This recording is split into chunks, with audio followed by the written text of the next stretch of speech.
All right, here we go, the second part. So let's do it. This has like fucking 20 minutes of content or something. Jesus Christ. Okay, so next I'll generate a simple cabinet in SolidWorks and create a simple G code for a GRBL based CNC router. And I'll just say right now too is that when I went to do it, I had to replace my hard drive recently, and it just so happens that I haven't done much camming or anything like that since I replaced my hard drive, and I don't have the GRBL post processor installed at the moment for SolidWorks. So that's what I need for my machine is the GRBL thing, but depending on your post processor and stuff is completely based around the manufacturer of your machine and stuff. So it's not something that you might not have to worry about. Anyway, let's go. So this is CAD. This is just the SolidWorks 3D environment. Basically, I've already started a part.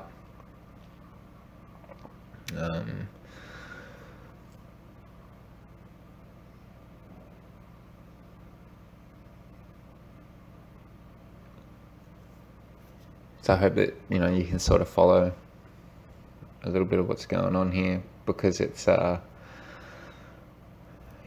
not really here to explain how to use CAD, but it's just you start up a sketch, you pick a plane. The purpose of this is to show you the integration of CAD and stuff like that in cabinet making. There we go, 580. And you see there, I go back to 579 because I'm going to use a 1mm edge band. And the purpose of this is not to instruct you how to use CAD sort of thing. The purpose is to just show you the integration into the cabinet making. So here we're just going to extrude out 16mm. Cabinet making is so easy in CAD. It's crazy compared to working with steels. And like, I'm going to put a material on this just because I'm used to working with material values and everything. So look, if we go in here, check out the wood. Yeah, where are we? Pine. I just use pine. I know it's ply, but look, nothing. Mass density calculation. That's essentially all that you're going to use the wood for is mass density calculations and stuff like that. Trying to do yield calculations or anything with it's pretty pointless, unless you know granular direction and all this sort of crap, like MGP ratings are against the grain and everything. But doesn't matter. We're not going to FEA a fucking cabinet. We know that MDF's pretty bloody good, or just some particle board should do it, like melamine. And this is just the edge band bit. So this is wank. Like, putting your edge band into your model is completely optional. When I first started doing this, I was even putting like the little rounds, the arises on the side of the edge band and stuff like that to specify in the cab shop that like, it's got to have this little round on it. And no one cares. So you can just slap it on. A lot of guys I know would not even put that on. You just make a 579 and just leave it and put a note in the plan or something like that. EB, like an EB this edge, 1L, one long.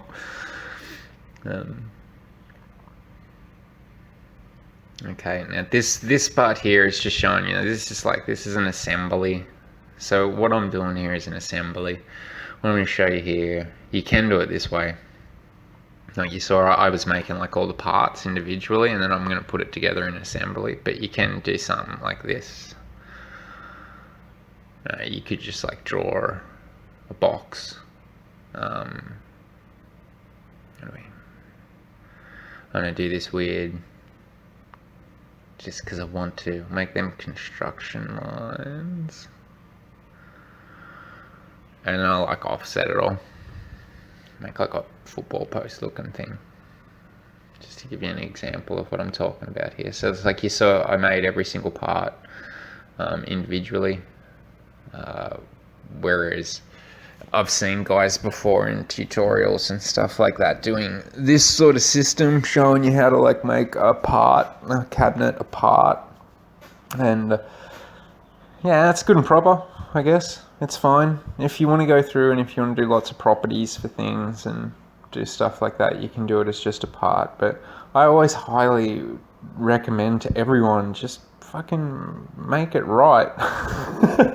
In my opinion, it's the same with weldments, if you know what I mean. It's like, god damn it, man, you ever tried to extract some of this other important information from these goddamn weldment and part files and everything? Like, why don't you just make them assemblies? Like, I know it takes more. It takes a bit more time. I guess it depends what you get paid too, if you know what I mean. It's like if you get hired by a place and they're like, it's got to be really, really cheap and we want this CAD thing done and stuff, then really, I guess you just work to whatever you're being asked to work to. It's not really your choice sort of thing.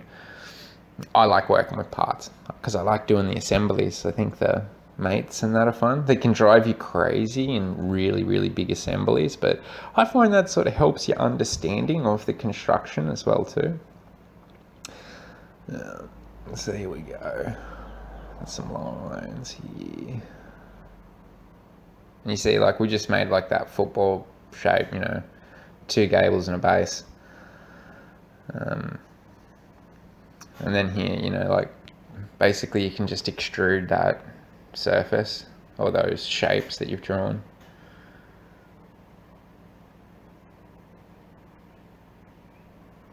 Far better. Not even going to see, not going to do the 579. Fork it.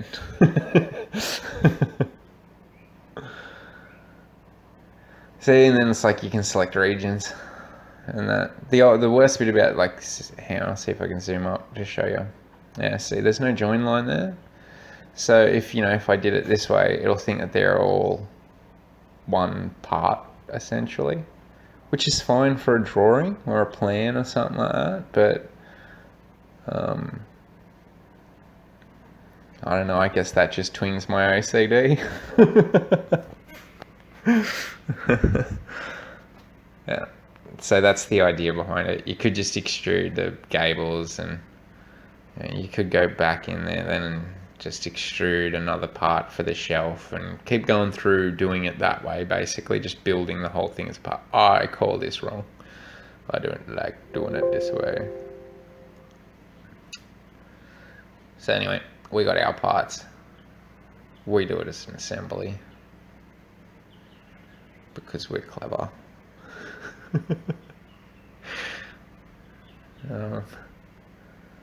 Base.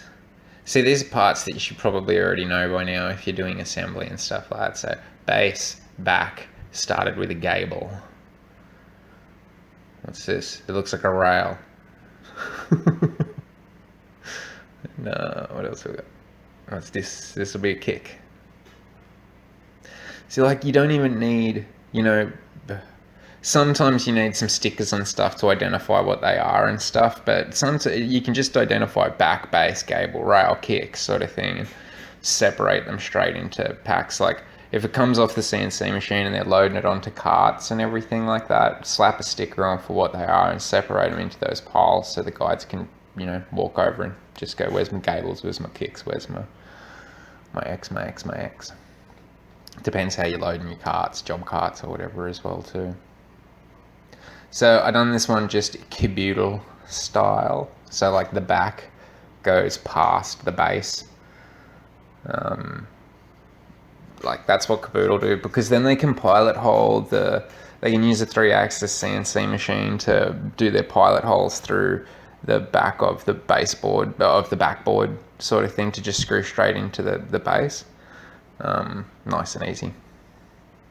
You know, you can screw up as well too if you like, but you know, if you think about it, the screw's probably better on its holding capacity on the shear and stuff like that. So not that it's really going to matter. Like by the time you've got 3 screws in either gable, you know, and 3 screws along the back and stuff, so you need to, if anyone's ever gone to town on a kitchen with a hammer before, then you know what I mean. They're pretty solid, so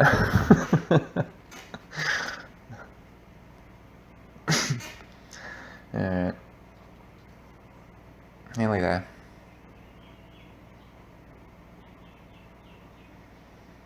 So you can just skip ahead for these bits if you like, because really all I'm doing is just building this cabinet. So here we go, 40mm setback.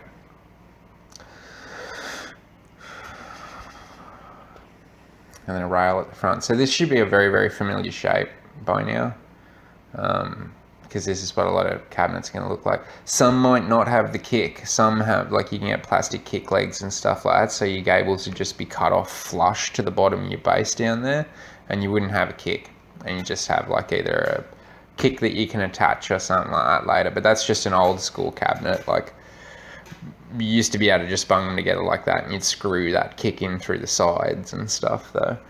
A lot of them don't really do that nowadays. Like, if that was a caboodle one, those gables wouldn't return all the way down. You could buy extra gables that do the full distance. I'm sure that you know what I mean. Basically, it's a dummy one internal and stuff like that. But it adds more mass, more material, more weight.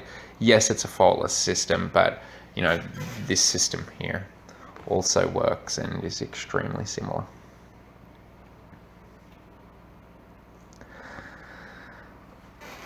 What am I going to do here?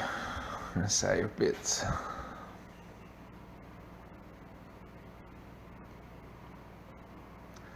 So I'll just show you now why do that. Is that, you know, then it's really easy to make a drawing. These are just all your different standard drawing layouts and stuff like that. ANSI at the top there, that's like the American type setup. ANSI is American standards. ISO is an international, so we're going to go on ISO A3 because it puts the box over in the corner. I hate the ISO A4 one. It's lame. You can just make these yourself too, but, you know, it's good to go with a set standard thing, and then fill out the data boxes correctly. So here we've got like views of the model. So this is just an example for you. Like, why the fuck, mate, would you bother doing that in CAD? You know, you could just give me some measurements or cut me some parts and I'll do it all. Well, you know, have a look at how easy it is to generate drawings. And also as well too, I'll show you a cabinet making drawing. I'll make this as like a cabinet maker's drawing, because they have fuck all measurements on them, and you'll be able to, but I shouldn't swear so much. You'll be able to see why. Because everything in it is set off another component, and it only works to flush or the length of the component, if you know what I mean. There's no reason why you should ever have to measure. So, and there we go, I just put my ISO in the wrong place. Good thinking. Isometric image, I mean, and I did like a... So see what I did there is an automatic generation thing, basically. It just popped me up those three different dimensions. And you know what? That's about, we might be able to make this one down here like a see-through thing, so the cabinet maker could see the layout on the side of it. There you go. And see, every single part butts into another part, and every single part runs off another part. What dimensions do we even need to put on this? So what you do then is you just balloon them. Just slap them. Oh god, I can't be bothered stuffing with the balloons. Let's put it down here. It's only an example. It's not a real picture. Obviously, if I was producing it for somebody, I'd put a little bit more effort in. But a little bit. And then look, BOM, bill of materials, and that was just a part level bill of materials. But if I had screws and hinges and everything in this assembly, then it would have brought all that up with it. And look, for the sake of it now, just to be a friendly designer, you could put some overall measurements on it, just in case a guy on the floor wants to see a measurement or something like that. But ultimately, there's no reason why you should need measurements in a design like that. Every single part works off another part. Okay.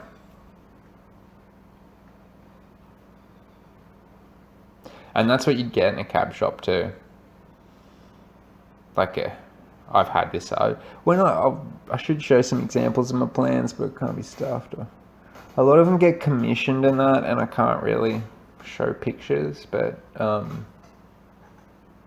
basically, I like to put in as many dimensions as I can fit in the page and stuff for guys to just be knowledgeable. It's good for you to know it all, sort of thing. Sure, you don't have to know that board's that length, sort of thing, but it could be handy, like knowing in the long run. I don't know, it's just a just a habit, because like in residential, you got to do it. This is the post-processor selection. You can see I don't have my Gerbil processor.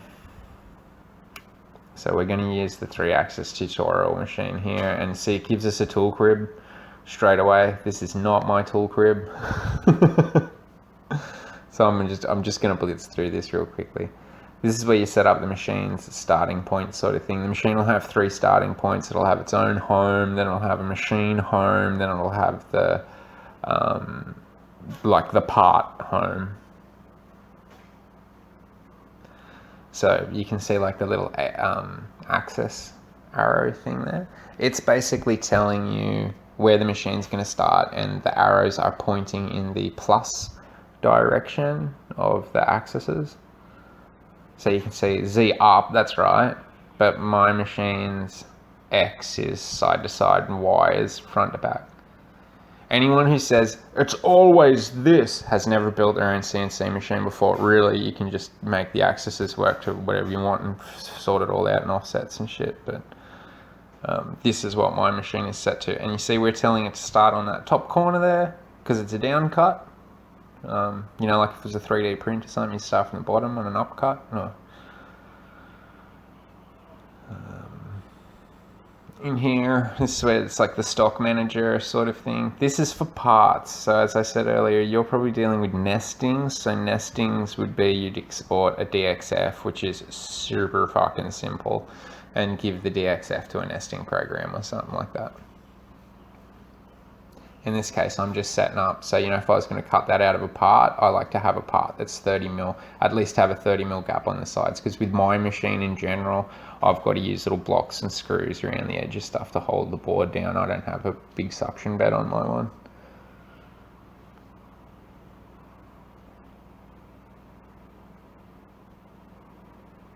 Okay, so what I did there was I tried to extract the machinable features, but again, I haven't done cam in a little while, so it doesn't have all of my settings saved anymore. I'm gonna have to go back through. So in this case, I'll just manually add a perimeter cut.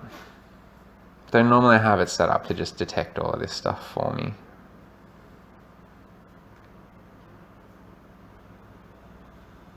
I guess I was just ill prepared for this. I've got other videos out there, but where I can show the, like before my hard drive died sort of thing, where I can show how I had the proper setup on the cam thing and everything. It's pretty easy to set back up again. I just sort of haven't had a job for the machine since I reset my hard drive, so I haven't bothered to reinstall the post-processor. I think I've actually got it there even, like I downloaded it, but I haven't. And this is an example, you see, and with that you can double check the important things. Here's the entry points, like your bonings, entry points, obviously the cut lines, C values and stuff. Cool thing about having an option like that, how I said earlier about C values, see a Nester, well, I haven't worked with a Nester program that gives you a nice example of it like that to go back through and check your C values. Often you have to trawl through the G code to find the C values and that. So in that case, that's all it would have taken to set up a machine, or to get those parts like running in my machine sort of thing. So I'll get rid of all this. And here's just my machine. That's him cutting. So basically it's like that's just all power sources and stuff like that for it. How it connected. That's this little process that I've got on it, and it runs through a GRBL interface. That's all I'm using, just a little laptop to run its interface and stuff. And that's just my machine cutting out a 5-panel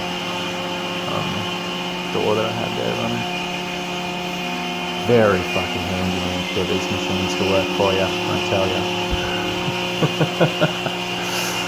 I hate making 5-panel doors and stuff like that by hand, but these machines, man, awesome.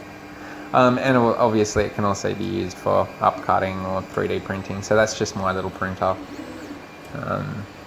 Yeah, and you can generate G-codes in that rather easy. Obviously, I use a Creality one, but the you know, through a post-processor on SolidWorks and through a decent CAD-CAM program and stuff like that, you should still be able to you know, like G-code up for printers or for routers or whatever you need to do. All right, mate, that's about it. Hope that helps or something like that. If not, you're going to have to hit me up. Let me know if you want to know something in particular. That just covers like a bunch of really basic stuff. So hope that helps in the long run. Yeah, cheers, bud. Bye.